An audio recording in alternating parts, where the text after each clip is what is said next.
പിന്തുണ നൽകി എന്നാണ് നിഷാദ് പറഞ്ഞത്. ഞാനത് തിരുത്താൻ ആഗ്രഹിക്കുകയാണ്. പിന്തുണയല്ല, പ്രോത്സാഹനം പരസ്യമായി പ്രസംഗിക്കുകയും ചെയ്ത മുഖ്യമന്ത്രിയുള്ള ഒരു സംസ്ഥാനത്താണ് നമ്മൾ ഇരിക്കുന്നത്. ആഭ്യന്തര വകുപ്പിന്റെ പരാജയം തന്നെ, അല്ലെങ്കിൽ എത്രമാത്രം ജനാധിപത്യം ജീർണിച്ച, മര്യാദ ജീർണിച്ച അവസ്ഥയിലാണ് കേരളത്തിന്റെ ആഭ്യന്തര വകുപ്പ് എന്നാണ് നമ്മൾ ഇവിടെ മനസ്സിലാക്കേണ്ടത്. എത്ര സമയം സംഘടന തുടങ്ങിയിട്ട്? കുറച്ചു നേരമായി. നിങ്ങൾ പറയുന്നത് കേരളത്തിലെ പോലീസിനെ ആകമാനം CPM നിയന്ത്രിച്ചുകൊണ്ടിരിക്കുകയാണ്. CPMന്റെ ഓഫീസിൽ നിന്നാണ് ഭരണം മുഴുവൻ എന്നാണ് VD സതീശൻ മുതലുള്ള ആൾക്കാർ പറഞ്ഞുകൊണ്ടിരിക്കുന്നത്. CPIMന്റെ ഭരണത്തിന് കീഴെ പരസ്പരം പാലൂട്ടിയ പോലീസ് ഗുണ്ടകളും പാർട്ടി ഗുണ്ടകളും തമ്മിൽ നേർക്കുനേർ തിരിഞ്ഞപ്പോൾ ഉണ്ടായ സംഭവ വികാസങ്ങൾ എന്നേ നമുക്കിതിനെ പറയാൻ പറ്റുള്ളൂ.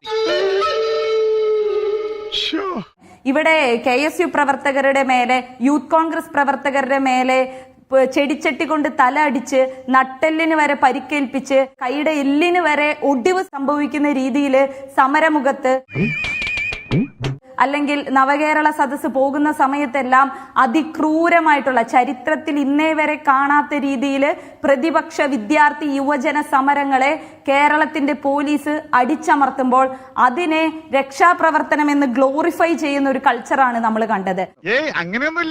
അങ്ങനെ അടി കിട്ടിയ, അല്ലെങ്കിൽ അങ്ങനെ മുറിവേറ്റ യൂത്ത് കോൺഗ്രസുകാരും KSUക്കാരും ഇതുപോലെ ഷോപ്പിംഗ് മോളിൽ ഈ പോലീസുകാർ വരുമ്പോൾ, അല്ലെങ്കിൽ അവരവരുടെ കുടുംബത്തിനോടൊപ്പം സിനിമയ്ക്ക് പോകുമ്പോൾ, അല്ലെങ്കിൽ അവർ യാത്ര ചെയ്യുമ്പോൾ അവരെ ഫോളോ ചെയ്ത് പ്ലാൻ ചെയ്ത് അവരെ തല്ലി ഹീറോയിസം കാണിക്കണമെന്നാണോ ജനാധിപത്യത്തിൽ വിശ്വസിക്കുന്ന, നിയമ സംവിധാനങ്ങളിൽ വിശ്വസിക്കുന്ന ഇവിടുത്തെ മലയാളികൾ ആഗ്രഹിക്കുന്ന എന്ന് നമുക്കറിയാൻ ആഗ്രഹമുണ്ട്. ഏതെങ്കിലും ഒരു പോലീസുകാരന്റെ മേത്ത് ഗുണ്ടാ രീതിയിൽ, അല്ലെങ്കിൽ ഗുണ്ടായിസത്തിന്റെ സ്റ്റൈലിൽ ഏതെങ്കിലും യൂത്ത് കോൺഗ്രസുകാരനോ KSUക്കാരനോ പ്ലാൻ ചെയ്ത് പിന്നീട് അദ്ദേഹത്തെ അറ്റാക്ക് ചെയ്തിട്ടില്ല എന്നുള്ളത് ഞങ്ങളുടെ കഴിവുകേടല്ല. ഈ ഭരണ സംവിധാനത്തിൽ, അല്ലെങ്കിൽ നിയമ സംവിധാനത്തിൽ, നമ്മുടെ ഭരണഘടനയിലുള്ള വിശ്വാസത്തിലും അത് നിലനിന്ന് പോണമെന്നുള്ള പൗരബോധത്തിന്റെ അടിസ്ഥാനത്തിലാണ് നമ്മൾ അങ്ങനെ ചെയ്യുന്നത്. ഭരണത്തിന്റെ കീഴില് SFI കാണിക്കുന്ന PSC ക്രമക്കേട് ഉൾപ്പെടെ, പരീക്ഷാ തട്ടിപ്പ് ഉൾപ്പെടെയുള്ള മറ്റു ഗുണ്ടായിസങ്ങൾ ഉൾപ്പെടെയുള്ള കാര്യങ്ങളെ നോക്കി നിന്ന പോലീസ് പഠിക്കേണ്ട പാഠവും, പോലീസ് പ്രതിപക്ഷ വിദ്യാർത്ഥി സമരങ്ങളെ തല്ലിച്ചതയ്ക്കുമോ അതിന് ട്രോൾ ഉണ്ടാക്കി, അല്ലെങ്കിൽ അതിന് കൈകൊട്ടിക്കൊടുത്ത SFIക്കാരും പരസ്പരം പാഠം പഠിക്കേണ്ട ഒരു അവസരത്തിൽ എത്തി നിൽക്കുകയാണ്. ഇവിടത്തെ ആഭ്യന്തര വകുപ്പിന്റെ പരാജയം തന്നെ, അല്ലെങ്കിൽ എത്രമാത്രം ജനാധിപത്യം ജീർണിച്ച, മര്യാദ ജീർണിച്ച അവസ്ഥയിലാണ് കേരളത്തിന്റെ ആഭ്യന്തര വകുപ്പ് എന്നാണ് നമ്മൾ ഇവിടെ മനസ്സിലാക്കേണ്ടത്. ഇവിടെ എല്ലാവരും പഠിക്കേണ്ട, മനസ്സിലാക്കേണ്ട ഒരു കാരണം എന്താന്ന് ചോദിച്ചാൽ, ഇവിടെ ആരൊക്കെ ഈ പറയുന്ന അക്രമ രീതികളും മുട്ടാപ്പോക്കിന്റെയും കയ്യൂക്കിന്റെയും രാഷ്ട്രീയ ശൈലി ആരൊക്കെ കയ്യിലെടുത്ത് അത് ഭരണത്തിന്റെ കീഴില്, ആഭ്യന്തര വകുപ്പിന്റെ കീഴില് പിണറായി വിജയൻ ഭരിക്കുന്നോണ്ട് ഞങ്ങൾക്ക് പ്രശ്നമില്ല എന്നുള്ള കയ്യൂക്കിന്റെ ധൈര്യത്തില് അത് കൈകാര്യം ചെയ്തിട്ടുണ്ടോ? അവർക്കെതിരെ പോലും ഈ ഭരണ സംവിധാനം, അല്ലെങ്കിൽ പോലീസ് ആണെങ്കിൽ പോലീസ്, SFIക്കാരാണെങ്കിൽ SFIക്കാർ അവർക്കെതിരെ അങ്ങോട്ടും ഇങ്ങോട്ടും അടിക്കുന്ന ഒരു സംഭവമാണ് നമുക്ക് കാണാൻ സാധിക്കുന്നത്. ഇവിടെ രാഷ്ട്രീയ പാർട്ടിയുമായി ബന്ധപ്പെട്ട് പ്രവർത്തിക്കുന്നവർ പോലും പോലീസിനെ മര്യാദ പഠിപ്പിക്കേണ്ടത് ഇതുപോലെയാണ്. ഇങ്ങനെയാണെങ്കിൽ നാളെ ഇവിടെ ഈ പറയുന്ന കോളേജിൽ പഠിക്കുന്ന കുട്ടികളും, അല്ലെങ്കിൽ 50ഉം 60ഉം വയസ്സായ ആൾക്കാർക്ക് നീതി കിട്ടണമെങ്കിൽ, പോലീസ് സ്റ്റേഷനിൽ മര്യാദ കിട്ടണമെങ്കിൽ ഇതുപോലെ ഗ്യാങ് ആയി പോയി അവരെ ഇടിച്ചു വീഴ്ത്തി, അല്ലെങ്കിൽ അത് വീഡിയോ എടുത്തിട്ടാണ് നീതി കിട്ടേണ്ട അവസ്ഥയാണ് ഈ കേരളത്തിൽ എന്ന് പറയുമ്പോൾ മൊത്തം ഭരണ സംവിധാനത്തിന്റെ പരാജയമായിട്ട് തന്നെ നമുക്ക് കാണാൻ പറ്റും. 2 വർഷം മുൻപ് MG യൂണിവേഴ്സിറ്റിയുടെ അഡ്മിനിസ്ട്രേറ്റീവ് ബ്ലോക്കിന്റെ കവാടം SFI പ്രവർത്തകർ ദീർഘസമയമെടുത്ത് മണിക്കൂറുകളോളം നടത്തിയ ഒരു സമരത്തില് അടിച്ചു തകർക്കുകയാണ് ചെയ്തത്. സമാധാനമായി, പഴയതൊന്നും സാറ് മറന്നിട്ടില്ലല്ലോ. ഒരുപാട് മാധ്യമ പ്രവർത്തകരും പോലീസുകാരും യൂണിവേഴ്സിറ്റി സ്റ്റാഫും സാക്ഷികളായി നിന്ന ആ സംഭവത്തില് ഒരു അടിസ്ഥാനപരമായ ഒരു കേസ് രജിസ്റ്റർ ചെയ്യാനോ, ഒരു പരാതി രജിസ്റ്റർ ചെയ്യാനോ, ഒരു FIR ഇടാനോ അവിടെ പോലീസ് തയ്യാറായിട്ടില്ല. അതങ്ങനെ സംഭവിക്കൂ. 2 വർഷമായിട്ട് പോലീസ് സ്റ്റേഷനിലും വൈസ് ചാൻസലറിന്റെ അടുത്ത് ഞാൻ ഉൾപ്പെടെയുള്ളവര് ഇതുമായി ബന്ധപ്പെട്ട് വിഷയവുമായി നടക്കാണ്. അതിന് 1 വർഷത്തിന് ശേഷം ഈ കേസ് കോടതിയിലെത്തി. കൃത്യമായ തെളിവുകളുടെ അടിസ്ഥാനത്തിൽ ഇത് ഞങ്ങൾ കോടതിയിൽ എത്തിയപ്പോൾ പെട്ടെന്ന് അടിയന്തരമായി MG യൂണിവേഴ്സിറ്റിയിൽ ഒരു സിൻഡിക്കേറ്റ് മീറ്റിംഗ് കൂടുകയും ഈ പറയുന്ന SFI നേതാക്കൾക്ക് ഒരു ഓർമ്മപ്പെടുത്തൽ, പ്രണയലേഖനമൊക്കെ പോലെ ഒരു ഓർമ്മപ്പെടുത്തലാണ് വൈസ് ചാൻസലർ ചെയ്തത്. ഞാൻ പറയുന്നത് ആ SFIക്കാര് എന്താ പഠിക്കുന്ന പാഠം? ഞങ്ങള് പകൽ വെളിച്ചത്തില് ഇത്രയും ചാനലുകാർ നിൽക്കുമ്പോ യൂണിവേഴ്സിറ്റിയുടെ കവാടം അടിച്ചു തകർത്താലും ഞങ്ങൾക്കെതിരെ ഒരു ബേസിക് കേസ് ഇവിടുത്തെ പോലീസ് എടുക്കില്ല എന്നുള്ള ബോധ്യം ഇവിടുത്തെ SFIയിലെ കുറെ ഗുണ്ടാ നേതാക്കൾക്ക് ഭരണകൂടം കൊടുത്തിട്ടുണ്ട്. അതൊരു ഭാഗത്ത് നിൽക്കുമ്പോ സ്വാഭാവികം. ഇപ്പുറത്തെ വശത്ത് ഞങ്ങള് ഒരു ചെറുപ്പക്കാരനെ, അവനെ ഒരു കോൺഗ്രസ് അനുഭാവിയാണെങ്കിൽ അവനെ പോലീസ് സ്റ്റേഷനിൽ കൊണ്ടുവന്ന് ഇഞ്ച ചതയ്ക്കുന്ന പോലെ ചതച്ച് എത്ര മർദ്ദിച്ചാലും പോലീസ് യൂണിയനും ഈ സർക്കാരും ഞങ്ങളുടെ കൂടെ നിൽക്കുകയുള്ളൂ.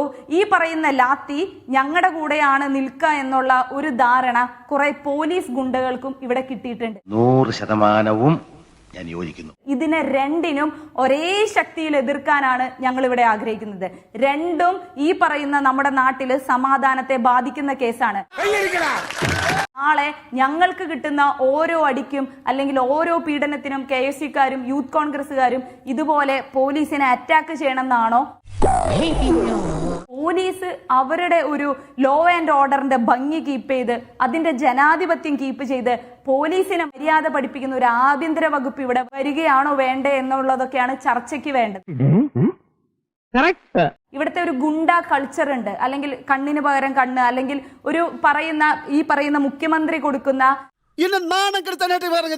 ഞങ്ങളുടെ രാഷ്ട്രീയം പറയാത്ത, അംഗീകരിക്കാത്ത ആൾക്കാരാണ് പ്രതിഷേധിക്കുന്നെങ്കിൽ, സമരം ചെയ്യുന്നെങ്കിൽ അവരെ ചെടിച്ചട്ടിക്ക് തലയടിച്ച് തകർക്കാമെന്നും അവരുടെ കൈയിന്റെ എല്ലൊടിക്കാമെന്നൊക്കെ കൊടുത്താലും അതിനെ നേരിട്ട് മുഖ്യമന്ത്രി രക്ഷാപ്രവർത്തനം എന്ന് വിളിച്ച് ന്യായീകരിക്കുന്ന ഒരു കേരളത്തില് പോലീസുകാര് ഇതേപോലെയുള്ള അട്രോസിറ്റി, ഇതുപോലെയുള്ള അക്രമങ്ങൾ അഴിച്ചുവിടുന്നത് സ്വാഭാവികമാണ്. രാഹുൽ മാങ്കൂട്ടൊക്കെ പോലീസിനെ ചീത്ത പറഞ്ഞുകൊണ്ട് ഓവറാകും നമ്മൾ പലപ്പോഴും കണ്ടിട്ടുണ്ട്. കെ സുധാകരന്റെയും പോലീസ് സ്റ്റേഷൻ ഷോ ഓഫ് നമ്മൾ ഒരുപാട് കണ്ടിട്ടുള്ളതാണല്ലോ. അതിനൊന്നുമില്ല. കെ സുധാകരനായാലും മുൻപ് പാർട്ടിയിൽ ഉണ്ടായിരുന്ന രാഹുൽ മാങ്കൂട്ടം ആരായാലും ഈ പറയുന്ന സമരവേദികളില് നേർക്കുനേർ മുറിവേൽക്കുമ്പോൾ പ്രതികരിക്കുക, അത് ശരിയാ, അല്ലെങ്കിൽ ഇങ്ങോട്ട് വീണ ഗ്രനേഡ് എടുത്ത് തിരിച്ചെറിഞ്ഞിട്ടുണ്ട്. ലാത്തി അടിക്കുമ്പോൾ ഞങ്ങൾ തിരിച്ച് ലാത്തി പിടിച്ച് തടഞ്ഞിട്ടുണ്ട്. പല പ്രസംഗങ്ങളിലും കാര്യമായി വെല്ലുവിളിച്ചിട്ടുണ്ട്. ആ രീതിയിലൊക്കെ പ്രതിരോധം തീർക്കുകയും ഒക്കെ ചെയ്തിട്ടുണ്ട്. അതുപോലെയാണോ പ്ലാൻ ചെയ്ത് ഈ പറയുന്ന കുടുംബത്തോടൊപ്പം ഒരു ഷോപ്പിംഗ് മോളിൽ നടക്കുമ്പോൾ ഒരു പോലീസുകാരനെ അത് അദ്ദേഹം ചെയ്ത പ്രവൃത്തിയെ ന്യായീകരിക്കുന്നതല്ല. കോൺഗ്രസുകാർ ഇതുപോലെ പ്ലാൻ ചെയ്ത് അല്ലെങ്കിൽ ഗ്യാങ്ങായി വന്ന് അവരെ ഉപദ്രവിച്ച പോലീസുകാരെ നോക്കി അറ്റാക്ക് ചെയ്യുന്ന ഒരു സംഭവം നിങ്ങൾക്ക് പറയാൻ പറ്റും? എങ്ങനെയാണ് യൂത്ത് കോൺഗ്രസുകാർ പ്രതികരിച്ചിട്ടുള്ളത്? എങ്ങനെയാണ് KSUക്കാർ പ്രതികരിച്ചിട്ടുള്ളത്? അത് നിയമ പോരാട്ടങ്ങളുമാണ്. ഈ സംഭവത്തില് SFIക്കാരോ പോലീസുകാരോ ഈ രണ്ടുപേരുടെയും പക്ഷത്ത് നിൽക്കാൻ ഞങ്ങൾ ഉദ്ദേശിക്കുന്നില്ല. പരസ്പരം പാലൂട്ടി വളർത്തി പരസ്പരം ഗുണ്ടാരാജ് അല്ലെങ്കിൽ ഗുണ്ടായിസം അങ്ങോട്ടും ഇങ്ങോട്ടും സഹായിക്കാൻ വേണ്ടി പല ഹോസ്റ്റൽ റാഗിങ്ങള്, പല PSC തട്ടിപ്പുകള്, പല ജോലി തട്ടിപ്പുകള്, പല ക്രമക്കേടുകള്, പല കൊലപാതക കേസിലെ ജാമ്യം വരെ അനുവദിച്ചുകൊണ്ട് പോലീസും CPMന്റെ ഗുണ്ടയും, പോലീസിനകത്തുള്ള CPM ഗുണ്ടകളും പാർട്ടിക്കകത്തുള്ള ഗുണ്ടകളും തമ്മിൽ അങ്ങോട്ടും ഇങ്ങോട്ടും പരസ്പരം പാലൂട്ടിയിട്ട് തിരിച്ചു കൊത്തുന്ന ഒരു സമയത്ത് അതിലേതെങ്കിലും ഒരു പക്ഷത്തിന്റെ ഒപ്പം നിലപാടെടുക്കണമെന്നൊന്നും ഞങ്ങളെ നിർബന്ധിക്കാൻ ആർക്കും പറ്റില്ല. പിണറായി വിജയൻ പിന്തുണ നൽകി എന്നാണ് നിഷാദ് പറഞ്ഞത്. ഞാനത് തിരുത്താൻ ആഗ്രഹിക്കുകയാണ്. പിന്തുണയല്ല, പ്രോത്സാഹനം പരസ്യമായി പ്രസംഗിക്കുകയും ചെയ്ത മുഖ്യമന്ത്രിയുള്ള ഒരു സംസ്ഥാനത്താണ് നമ്മൾ ഇരിക്കുന്നത്. തല പൊട്ടുമ്പോ, കൈയുടെ എല്ല് പൊട്ടുമ്പോൾ കണ്ണൂരും ആലപ്പുഴയും ഒക്കെ നവകേരള സദസ്സില് പോലീസും ഗൺമാനും അഴിഞ്ഞാടിയപ്പോൾ അതിനെ രക്ഷാപ്രവർത്തനമെന്ന് ഒരു മുഖ്യമന്ത്രി വിളിച്ചിട്ടുണ്ടെങ്കിൽ ആ മുഖ്യമന്ത്രിയുടെ പാർട്ടിയുടെ താഴെത്തട്ടിലെ പ്രവർത്തകരുടെ വരെ നെഞ്ചത്തേക്ക് പോലീസ് കേറുന്നുണ്ടെങ്കിൽ ആ പോലീസ് അതിക്രമത്തില് നിയമപരമായി സ്വന്തമായിട്ട് നീതിക്ക് വേണ്ടി ശ്രമിക്കാൻ ഒരു SFI-കാരന് ധൈര്യമില്ലാതെ സിനിമാ സ്റ്റൈലിൽ വന്ന് ഷോപ്പിംഗ് മാളിൽ വെച്ച് പോലീസുകാരന്റെയും പെങ്ങളുടെയും നെഞ്ചത്ത് കയറേണ്ട അവസ്ഥയാണ് കേരളത്തിലെങ്കിൽ മുഴുവൻ ജനാധിപത്യ ബോധ്യമുള്ള അല്ലെങ്കിൽ ധാരണയുള്ള മലയാളികൾ മാറി ചിന്തിക്കേണ്ട സമയമാണ്. അപ്പൊ അതിനൊരു തീരുമാനമായി.